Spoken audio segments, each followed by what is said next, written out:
She mistook a millionaire single dad for the substitute teach, but that mistake changed everything. Hello everyone, before we begin today's story, I have a small favor to ask. Please hit subscribe and turn on the notification bell so you never miss our channel's new videos. It is quick, free, and the best way to support us in bringing you more dramatic stories. Your support means the world to us. Where are you watching from? Drop your city or country in the comments below. Thank you very much. Now, let us return to our main character. The soft hum of conversation and the gentle clinking of silverware filled the air inside St. Helena Elementary School's annual charity breakfast. The gym had been transformed for the occasion, warm lights spilling across long tables lined with coffee pots and trays of pancakes. The banners read, "Thank you, teachers," yet Lily Hart did not feel much like one. She had only been hired as a temporary art instructor for 3 weeks, a stopgap job to help pay her overdue rent. Her dress was secondhand, her shoes scuffed, and her nerves already frayed from trying to act confident around real teachers. She clutched her lesson planner close as she stepped into the staff lounge, scanning for the man she was supposed to meet, the new substitute teacher, according to the email. Her heart thudded in her chest as she spotted a tall man in a crisp white shirt, sleeves rolled, writing something on the whiteboard at the far end of the room. He looked focused, his back straight, his presence calm yet commanding. That must be him, she thought, taking a deep breath. "Good morning," Lily said brightly, forcing a cheerful smile as she approached. "You must be Mr. Cole, the new substitute for the third graders, right? I am Lily Hart, the art teacher. Welcome to St. Helena." The man turned, startled, a piece of chalk still in his hand. For a second, confusion flickered in his dark blue eyes, then amusement softened his expression. "Good morning," he said slowly, clearly choosing his words. "Yes, I suppose I am, the substitute today." Lily laughed nervously, adjusting the strap of her bag. "Well, brace yourself. The third graders here are adorable, but they have more energy than a fireworks show on the 4th of July. Ho!" He smiled faintly, setting the chalk down. "Thank you for the warning." His voice was deep, even the kind that carried authority without trying. Lily pulled out a few sheets of paper from her folder. "Here, this is the art schedule. We are planning a mini gallery for the end of the week. The kids love painting with their hands, but make sure you bring extra wipes. Trust me." He looked at her, genuinely intrigued. "You really care about them, do you?" "I do," she said softly. "They are the only reason I wake up at 6 every morning." Then she caught herself and laughed again. "That? And my need for strong coffee." A small silence fell between them, filled only by the faint music from the speakers overhead. For a strange moment, she felt completely seen. Like this stranger understood the exhaustion behind her smile. Before she could say more, a young boy burst through the doorway waving a small sketchbook. "Dad, you forgot my lunchbox," he called out. Lily froze. The man's eyes widened slightly as he turned toward the boy. "Noah, I told you to wait in the hallway," he said gently. The boy grinned sheepishly and handed him the lunchbox. "Dad?" Lily blinked, trying to process what she had just heard. "Oh, wait. You are not the substitute teacher?" He shook his head, trying not to laugh. "No, I am just Noah's father, Ethan Cole." Her face turned crimson. "Oh my goodness. I am so sorry. I thought, oh, this is embarrassing." "It is perfectly fine," he said, his tone kind. "You are only trying to help." She stammered something about needing to check the art supplies and practically fled the room, her pulse racing. Outside, she leaned against the cool hallway wall, burying her face in her hands. "Brilliant, Lily," she whispered. "You just introduced yourself to a parent like a total fool." Inside the classroom, Ethan watched her leave, a faint smile tugging at the corner of his mouth. It had been a long time since someone had spoken to him without the stiff politeness that came with his last name. For a brief moment, it felt refreshing. And though neither of them knew it yet, that small misunderstanding was about to change everything.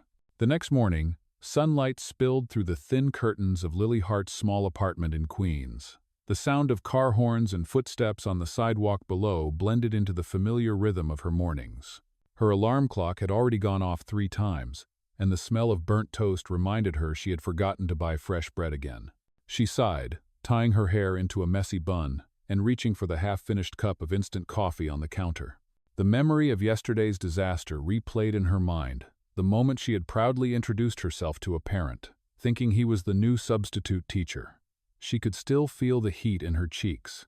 "Brilliant, Lily," she muttered again, almost laughing this time. Her life had always been a collection of small mistakes that somehow kept her moving forward. Her phone buzzed on the table. A message from the school coordinator lit up the screen. "Reminder: Art club meets after class today. Bring your students' sketches." Lily exhaled, rubbing her temples. Another long day ahead, but she needed the hours. Every extra shift counted. Her rent was due in 5 days, and the envelope with red ink still sat unopened on the kitchen counter.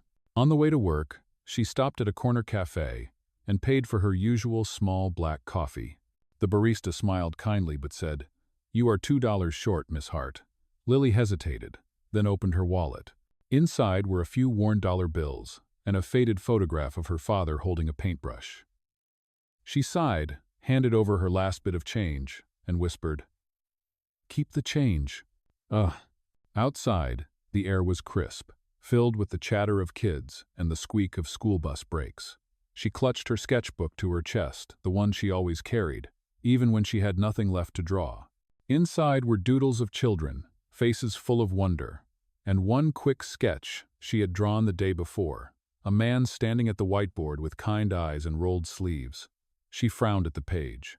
"Why did I draw him?" she whispered, shaking her head. At St. Helena Elementary, the hallway buzzed with energy. Lily set down her worn bag and greeted the children who rushed into her classroom. "Good morning, artists," she said brightly, even though she felt the exhaustion behind her smile. The students shouted back in chorus, their voices echoing off the bright walls. As the children settled into their seats, she moved among them, adjusting brushes, helping mix paint, complimenting their work. One little boy looked up and said, "Miss Hart, your hands are shaking." She smiled faintly. "That just means I need another coffee, Tommy." But deep down, the shaking was more than caffeine. It was the weight of being 28 years old and still chasing stability. Her late father had taught her that art could heal anything. "Paint the truth," he used to say, "even if the truth hurts." After he passed, those words stayed, but her confidence had not. Life had bills, and truth did not pay them. At lunchtime, she sat alone on the small bench near the playground, watching the children run across the yard. Their laughter carried in the wind, bright and unbothered. Across the yard, she spotted Ethan Cole standing near the gate, waiting for his son. He wore a tailored gray coat this time, a phone pressed to his ear. For a moment, the sunlight hid his profile, and she felt a strange twist in her chest. When he noticed her, he ended the call and walked over. "Miss Hart," he greeted, his tone polite but warm. "Noah cannot stop talking about your art class. He says you let them paint with their fingers." Lily laughed softly. "It is messy, but it makes them fearless. Kids see color before consequence." He nodded, a small smile forming. "That is a beautiful way to put it." They stood in silence for a second, the noise of the playground fading behind them. She could tell from his posture the tension in his shoulders, the glance at his watch that he was used to running entire worlds. Still, here he was, trying to show up for his son. "I am glad he enjoys class," she said finally. "He is a bright kid." Ethan looked at her, his expression unreadable. "You are good with them. Most people lose patience. You seem to have endless reserves of it." "Endless might be a stretch," she admitted. "But when you have nothing else to give, kindness is still free." His eyes softened. "That is rare these days." Before she could reply, a bell rang, and Noah ran toward them waving a paint-covered hand. "Dad, look, I made you a drawing." The boy thrust a paper forward, a crooked sketch of a man and a woman holding a paintbrush together. Ethan laughed quietly. "That is wonderful, buddy." Lily smiled, touched. "You are quite the artist, Noah." "Oh." As father and son walked away, Lily stood under the early afternoon sun, watching them until they disappeared down the street. Something about that small family scene ached inside her chest, both beautiful and unreachable. She turned back toward the school, clutching her sketchbook. Inside, between old pages of lesson plans and unpaid bills, waited a dream she had not dared to touch in years. Maybe tomorrow, she thought, maybe she would draw again, not for money, not for approval, but for herself. For now, though, she straightened her shoulders, picked up the paint trays, and walked back inside to face another class. Because no matter how small her world seemed, Lily Hart kept going one brushstroke, one smile, one day at a time. That evening, long after the last school bus had rolled away, Lily stayed behind in her classroom. The faint smell of acrylic paint lingered in the air, and the setting sun threw orange light across the messy tables. She sat at her desk, carefully turning the pages of her sketchbook. Each drawing told a piece of her story, the kids she taught, the quiet moments she never shared, and a few quick, guilty sketches of a man with kind eyes and a tired smile. Her hand stopped on one unfinished drawing. It was of Noah and his father standing under the old oak tree near the playground. She had drawn it from memory during lunch, adding the small detail of the boy's paint-stained fingers wrapped around Ethan's larger hand. She smiled softly, tracing the lines with the tip of her pencil. It was silly, maybe even a little sentimental, but it reminded her of something she had forgotten: the feeling of connection. A knock on the classroom door startled her. She looked up to see Principal Hayes standing there, holding a clipboard. "Miss Hart, still here?" Lily sat up straight. "Just cleaning up, sir." He stepped inside, scanning the room. "You are one of the few teachers who stays this late. That is good to see." Then his tone changed slightly, businesslike. "I wanted to remind you that next week's community art exhibition is still short on entries. We could really use 1 or 2 teacher pieces to display. It helps attract donations." Lily blinked. "Teacher pieces?" "Yes," he said. "Something personal, something that shows who you are. You studied fine arts before, did you not?" She hesitated. "Yes, but that feels like a lifetime ago." "Well," he replied, "sometimes people need to be reminded of who they used to be." After he left, his words echoed in the quiet room. Reminded of who they used to be. She closed the sketchbook slowly. Maybe it was time. The next morning, Lily arrived early.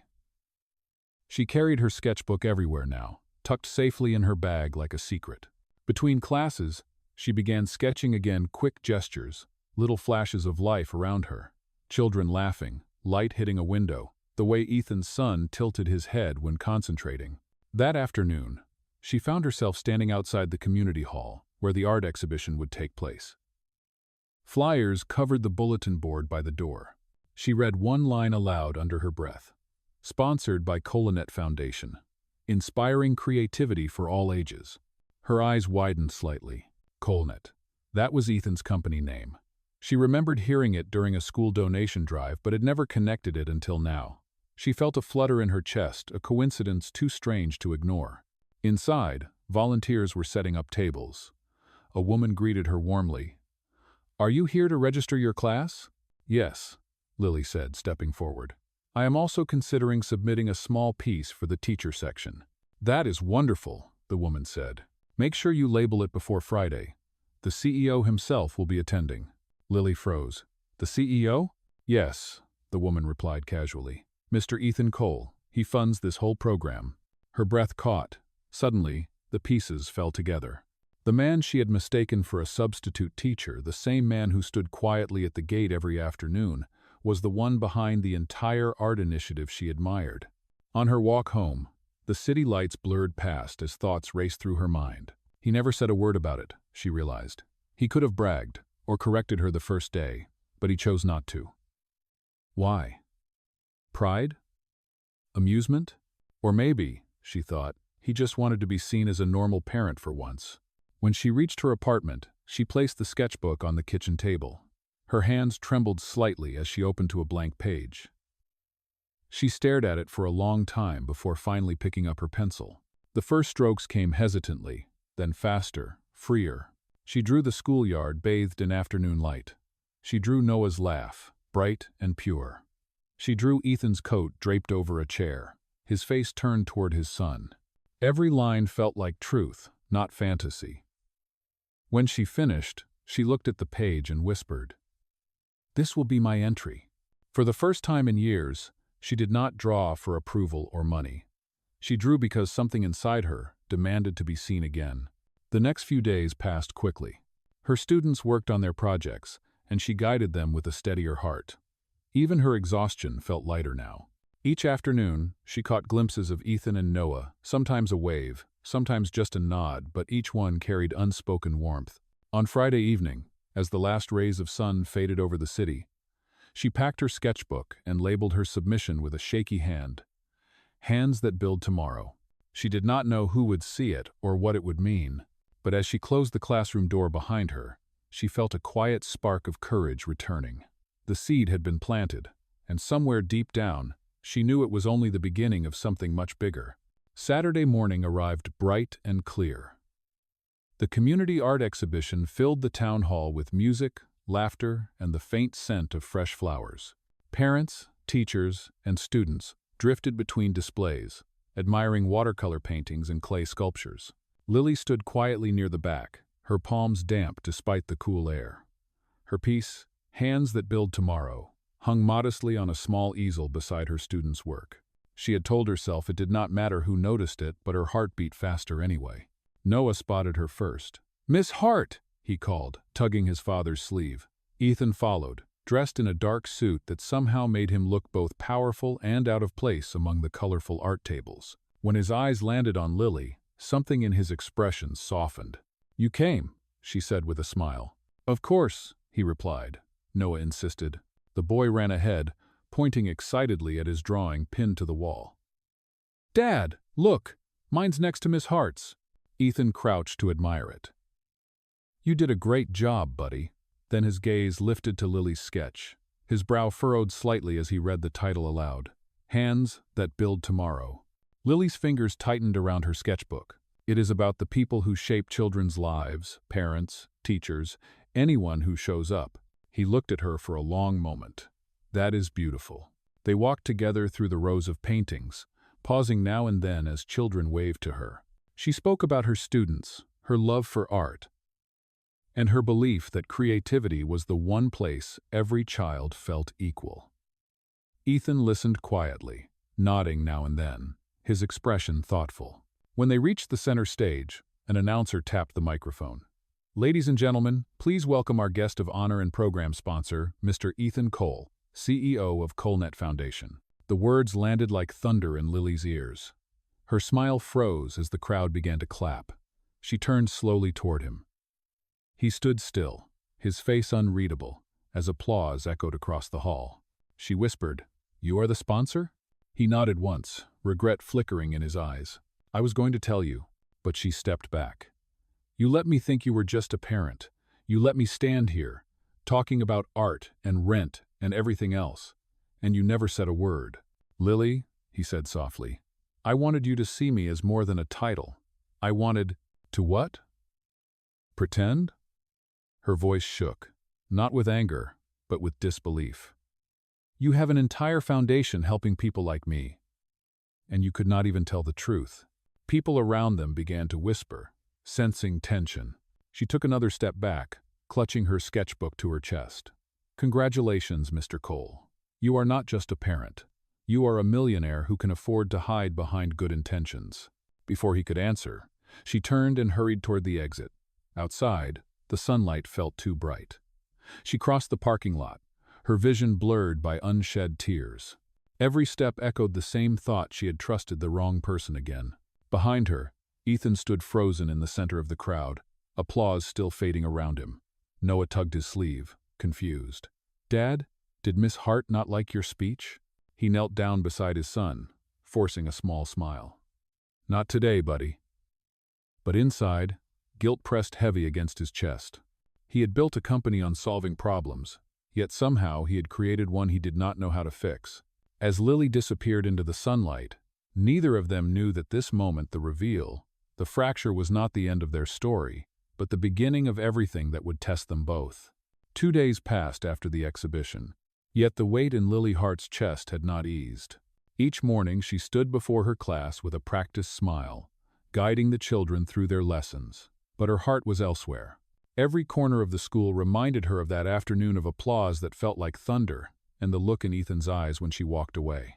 On Tuesday, the sky hung low and gray. After dismissal, she sat alone in the art room, wiping brushes that did not need cleaning. The silence pressed in until a soft knock broke through it. When she looked up, Ethan stood in the doorway, holding a small paper bag and a hesitant smile. "I brought coffee," he said quietly. From that cafe on 73rd Avenue. You mentioned once it is your favorite. Lily hesitated. You did not have to. I know, he replied, stepping closer. But I wanted to. She folded her arms, still guarded. I suppose now the CEO of Callnet Foundation has time for small talk. He winced at her tone but did not look away. You are angry. You should be. I should have told you who I was. She sighed, setting the brush down. Why did you not? He took a breath. Because for once, I wanted to be treated like everyone else. No meetings, no headlines, no one trying to impress me. That day in the classroom, you looked at me like a person, not a project. The honesty in his voice disarmed her. And you thought pretending would make that real? Maybe I was selfish, he admitted. But every time you spoke about art and hope and kids who still believe in color, I wanted to be part of that world. Not as the man who funds it, but as the man who needs it. The room was quiet except for the hum of the old heater. Lily looked at him for a long moment, then at the bag in his hand. He placed it gently on her desk and stepped back. Inside was a paper cup marked, "Extra sugar, less bitter." Her lips curved despite herself. That is oddly specific, he smiled faintly. You once said your coffee needed more sweetness. I listened. For the first time since that awful day, her laughter broke through the tension, small and uncertain but real. She shook her head. You are impossible. Persistent, he corrected softly. Noah misses your class. He says the art room feels quieter without your stories. Her eyes softened at the mention of the boy. He is a good kid. He gets that from his teacher, Ethan said, his gaze steady. If you can forgive me, maybe we can start over. Not as sponsor and teacher, but as people. Lily hesitated, her fingers tracing the rim of the coffee cup. She wanted to trust him, but fear still whispered inside her. Still, something about his presence, the way he did not rush her, the way his words carried sincerity instead of power, made her believe he meant it. I will think about it, she said finally. He nodded, accepting that as enough. That is all I ask. Then he turned to leave, pausing at the door. For what it is worth, your drawing was my favorite piece in the entire exhibition. When he was gone, Lily sat for a long time, staring at the cup in front of her. The coffee had gone cold, but her heart felt a little warmer. She opened her sketchbook and began to draw, not Ethan, not Noah, but two hands reaching toward one another, hesitant, yet hopeful. Outside, rain began to fall against the windows, soft and rhythmic. And though she did not know what tomorrow would bring, Lily felt something shift inside her, a small, stubborn hope that maybe some mistakes were meant to happen. By the end of the week, the tension that had once filled the air between Lily and Ethan began to ease. They had not spoken again since the evening he brought coffee, but his quiet gesture lingered with her. Every morning, when she unlocked her classroom door, she found a small paper crane, folded from sketch paper, sitting on her desk. No note, no name, just that tiny symbol of patience. She knew it was him. Friday afternoon arrived with warm sunlight streaming through the windows. The school's annual Family Art Day was underway, and parents filled the hallways, admiring their children's work. Laughter, music, and the faint scent of finger paint filled the air. Lily moved between tables, praising every masterpiece with her gentle, encouraging smile. Near the window, she spotted Noah helping a younger student hang up a watercolor painting. He looked up and waved. Miss Hart, look, I helped her finish the sky. Lily smiled. That is beautiful, Noah. You have a real gift. Before she could turn, a familiar voice spoke behind her. He gets that from you. She turned to find Ethan standing there, dressed casually this time, sleeves rolled, no trace of the powerful CEO, just a father. You came, she said softly. I promised Noah, he replied, and I wanted to see your students work again. I missed this place. The sound of children laughing filled the space between them. She felt herself relax slightly. We are glad you are here. He walked beside her as they toured the room. You were right, you know, he said after a while, about kids seeing color before consequence. I used to think success was measured in numbers and contracts. But when Noah paints, I see a kind of freedom I forgot existed. Lily glanced at him. Maybe you just needed a reminder. They stopped at one of the larger displays, a wall collage made by all the students together. In the center was a handprint from every child, painted in bright shades of red, yellow, and blue. Among them, smaller letters spelled out, "We build tomorrow." Ethan stared at it for a long moment, his throat tightening. "You made this?" Lily nodded. "It was their idea. They wanted to thank everyone who helps them dream big." "Oh," he exhaled slowly. "Then I owe them a thank you too." She smiled faintly. "You already gave them one. You gave them a chance." Just then, Noah came running back, clutching a piece of paper. "Dad, Miss Hart, they want us on stage for the thank you speech." Ethan froze. "Us?" Lily laughed, the sound light and genuine. "Yes, you. Come on." Together they followed the boy toward the stage. The crowd quieted as the principal handed Lily the microphone. She looked out over the sea of faces, parents, children, teachers, and found Ethan's gaze steady beside her. "This project," she began, "is about how small hands and big hearts can build something beautiful together. Art is not about perfection.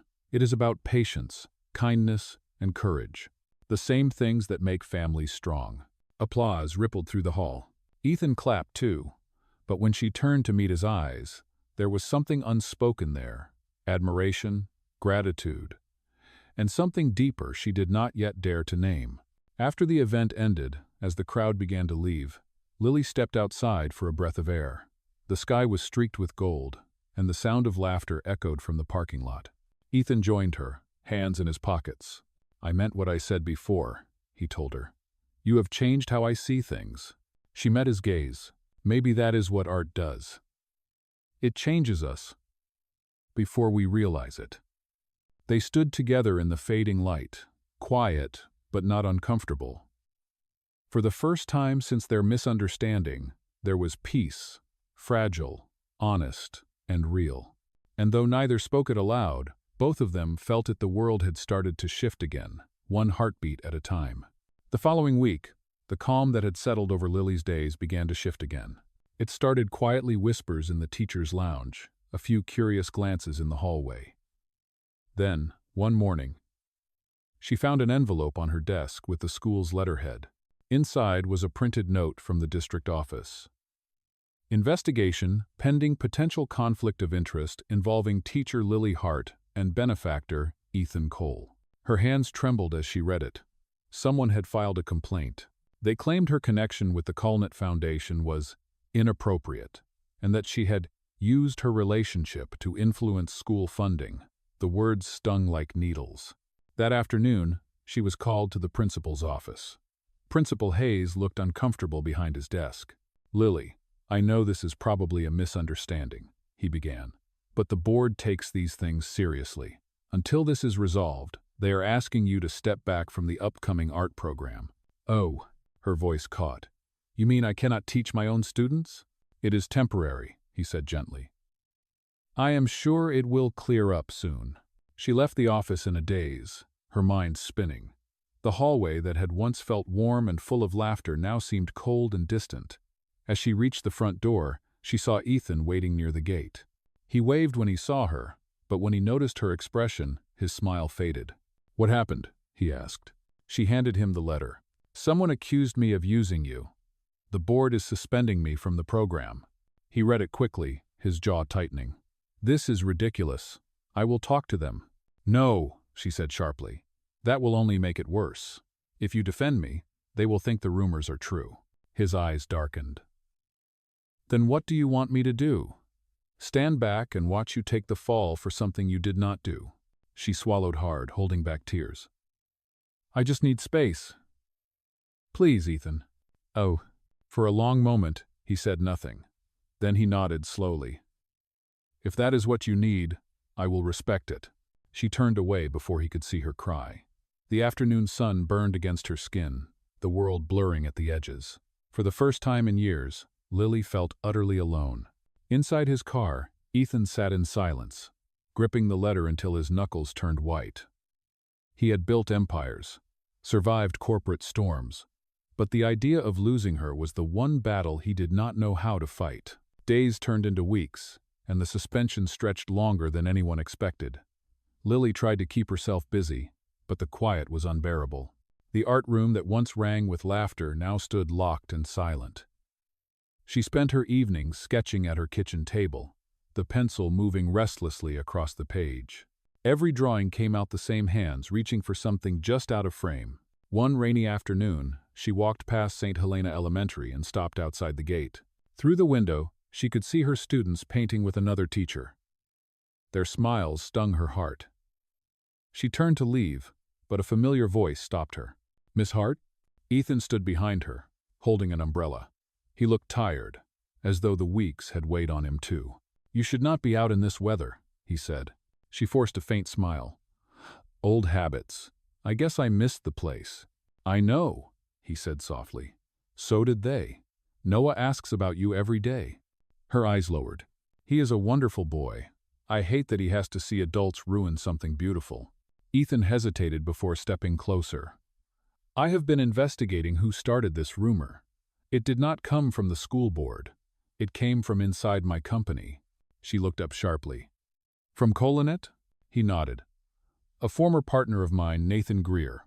He wanted to replace me as director of the foundation. When he found out about you and the art program, he saw an opportunity to make it look corrupt. He fed the story to the board." "Why?" she asked, stunned. "Because he thought hurting you would hurt me," Ethan replied quietly. He was right. For a moment, they stood in silence as the rain fell harder around them. Then Ethan reached into his coat pocket and handed her a folded envelope. "This is every document proving your innocence. Email records, donation logs, internal memos. It shows you never received a cent from Colnet. The truth is right here." Lily hesitated, her fingers trembling as she took it. "You did all this?" "I had to," he said simply. "I could not let your name be dragged through the mud because of me." Her eyes filled with tears. "Ethan, if you give this to the board, you will expose your own company. You could lose everything." He met her gaze without hesitation. "Then so be it. Some things are worth more than reputation." She looked down, her heart aching with gratitude and fear. "You do not have to save me." I am not saving you," he said softly. "I am standing beside you." The words hit her deeper than he knew. For the first time in weeks, she felt seen again, not as a victim, but as someone worth fighting for. That evening, the school board held an emergency meeting. Ethan walked into the crowded room carrying the envelope. Reporters whispered, cameras flashed, but his voice remained calm as he laid the documents on the table. "There was no misconduct," he said firmly. "The only wrongdoing was from within my organization. Miss Hart has always acted with integrity and compassion. If you need a testimony, you have mine." The room fell silent. One by one, the board members began to read through the evidence. By the time the meeting ended, the verdict was clear. Lily Hart was reinstated immediately. When she stepped out into the cool night air, Ethan was waiting by his car. She approached him slowly, emotion thick in her voice. "You could have let me fight alone," he smiled faintly. "Maybe. But then I would have lost the chance to prove what you taught me, that real strength is quiet, and real love is honest." For the first time, she did not look away. She reached for his hand, their fingers intertwining in the glow of the streetlight. The rain had stopped, but their hearts were still racing. And in that quiet moment, without a word, forgiveness found them both. Spring returned to the city, bringing light back to places that had felt cold for too long. The halls of St. Helena Elementary were bright again, filled with color, laughter, and the smell of fresh paint. On the bulletin board outside the art room hung a new sign that read, "The Open Hands Project, founded by Lily Hart and Colonet Foundation." It had been 3 months since the scandal ended. Lily was back in her classroom, leading a new initiative that brought free art supplies to schools across the district. Every week, Ethan visited with Noah, who now proudly called himself her assistant. Their routine was simple but full of warmth: coffee in the morning, paint on their sleeves by afternoon. That Friday, as students gathered for the program's one-year celebration, Ethan stood quietly at the back of the room, watching Lily address the crowd. She spoke with the same steady voice he had fallen in love with, the voice that made ordinary moments sound like hope. "Art teaches us to see what is invisible," she said. "It reminds us that mistakes are not the end of the story. Sometimes they are just the beginning of something beautiful." The audience applauded, and Lily's eyes met Ethan's across the room. He stepped forward, holding a small frame wrapped in brown paper. When she opened it, her breath caught. Inside was the very first sketch she had made of him and Noah, the one she thought she had lost months ago, carefully restored and signed at the bottom. "Every mistake that led me to you was worth it." Tears glimmered in her eyes as she looked up at him. "You kept this?" "I kept everything," he said softly. "Especially you." The room quieted as he dropped to one knee, not with a grand speech, but with a simple truth. "Lily Hart, you taught me that love is not about power or perfection. It is about kindness, patience, and second chances. Will you marry me?" Her answer came through a trembling smile. "Yes, Ethan. 1,000 times yes." The crowd erupted into applause as Noah ran forward, wrapping his arms around them both. The framed sketch slipped slightly in her hands, catching the light, its pencil lines imperfect but alive, like their story. And in that sunlit classroom, surrounded by color and laughter, their fated mistake had finally found its perfect ending.